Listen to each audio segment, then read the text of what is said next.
आए CCTV, make in India surveillance brand, colour, night vision, IP और CCTV solution, local service centre के साथ Vrindavan complex, Khandwa. जनजाति सुरक्षा मंच मई माह में एक बड़ी रैली आयोजित करेगा, जिसके माध्यम से जो लोग जनजाति समुदाय से अन्य धर्मों में जा चुके हैं उन्हें आरक्षण का लाभ ना मिले, इस मांग की आवाज़ उठाई जाएगी। इस विषय को लेकर एक प्रेस कॉन्फ्रेंस आयोजित की गई, जिसमें मंच के संयोजक राम दांगोरे एवं चिंतामण जगताप ने पूरी जानकारी दी। इसके साथ ही विधायक एवं भाजपा के प्रदेश प्रवक्ता राम दांगोरे द्वारा लाउड स्पीकर को लेकर भी बयान दिया गया। और इसी को लेकर के जनजातीय सुरक्षा मंच पूरे देश में डीलिस्टिंग को लेकर के अपनी आवाज़ को बुलंद करने का काम कर रहा है। इसी के चलते हमारे खंडवा जिले में दिनांक 7 मई को लगभग 15,000 आदिवासियों के साथ में एक आंदोलन की शुरुआत करने के लिए जा रहा है, जिसके अंतर्गत ऐसे लोग जिन्होंने जनजातीय या हिंदू धर्म को छोड़ करके किसी अन्य धर्म को अपना लिया है। चूंकि जनजाति समुदाय आदि काल से हिंदू धर्म का अभिन्न हिस्सा है और हिंदू ही है, वो हिंदू था, हिंदू है और हिंदू रहेगा। लेकिन कई विघटनकारी शक्तियों ने उनको बरगला करके किसी ने विभिन्न धर्मों में उनका धर्मांतरण कर दिया है।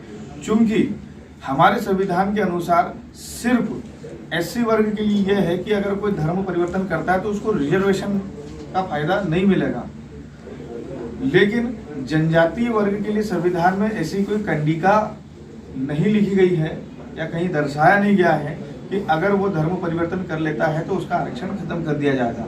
तो हमारा मूल उद्देश्य यह है कि ऐसे लोग जो धर्म परिवर्तन कर चुके हैं उनका आरक्षण खत्म किया जाना चाहिए। हजारों लाखों की जागरूकता अभियान चला रहे हैं। इसमें पंपलेट्स के माध्यम से हम लोग ऑथेंटिक जो डाटा है वो समाज तक पहुंचाने का काम कर रहे हैं। हमारा वर्ड राइटिंग का कार्यक्रम अभी चालू होने वाला है। भजन कीर्तन के माध्यम से हम लोग लोगों को समझाने वाले हैं। अनाउंसमेंट के माध्यम से लोगों को समझाने वाले हैं। गांव-गांव, टांडा, फाल्या, मजला सब जगह हम लोग लगातार बैठ के कर रहे हैं और आगे बैठ के करते रहेंगे। इस माध्यम से उनको जागरूक करके 7 तारीख को खंडवा भी आना है उनको, और वो धर्मांतरित न हो इसके लिए भी उनको हम लोग जागरूक कर रहे हैं।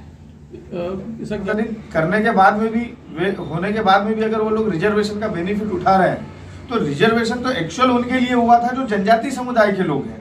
फिर जो आदमी अपना धर्म ही छोड़ चुका है तो वो जनजाति समुदाय का आरक्षण का फायदा कैसे उसको मिलना चाहिए, ये कहीं से कहीं तक सार्थक नहीं है। इसलिए इनका रिजर्वेशन समाप्त कर दिया जाना चाहिए। खंडवा जिला और बंधना आपकी विधानसभा में कितने लोगों ने अभी तक? ऐसे पूरे जिले में लगभग 14 से 18 जनप्रतिनिधि पाए गए हैं कि जिन्होंने अन्य धर्म को अपना लिया है, लेकिन सरपंच वो जनजातीय आरक्षण के आधार पर बने हुए हैं। कई अधिकारी कर्मचारी हैं जो दूसरे धर्म को अपना चुके हैं, लेकिन आरक्षण जनजाति समुदाय का लेकर के उसके ऊपर उन्होंने नौकरी ली है और फिर काम कर रहे हैं। तो सीधा सीधा जनजाति वर्ग को नुकसान हो रहा है कि जिनकी जिहाद के मामले में बहुत आदिवासी समुदाय के साथ आ रहे हैं, वो भी कहीं ना कहीं धर्मांतरण का कारण बन रहे हैं। लव जिहाद का सीधा सीधा संबंध इस चीज से है कि जो जनजाति समुदाय है उनको कई प्रकार की गवर्नमेंट स्कीम्स का बेनिफिट मिलता है, उनको लोन आसानी से मिल जाता है, उनकी जमीनें सस्ते दामों पर होती हैं। जनजाति समुदाय की बहनों को विशेष रूप से टारगेट किया जा रहा है ताकि उनको चुनाव में खड़ा किया जा सके, उनके नाम पे सस्ती जमीनें खरीद सके, उनके नाम पे करोड़ों रुपए का लोन ले सके और उनके नाम पर जो सरकार उनके लिए हितग्राही योजनाएं चलाती है उनका फायदा ले सके। एट्रोसिटी एक्ट में भी वो लोग इसका नाजायज फायदा उठाते हैं कि किसी का किसी से विवाद हो गया तो उस जनजाति समुदाय की बहन से उसके खिलाफ FIR दर्ज कराने का काम भी ये लोग करते हैं। इसलिए लव जिहाद के माध्यम से ज्यादातर जनजाति बहनों को टारगेट किया जाता है। एक लैंड जिहाद भी चल रहा है कि लैंड जिहाद भी आपने बताया। लैंड जिहाद में आपको वही बताना चाहता हूँ।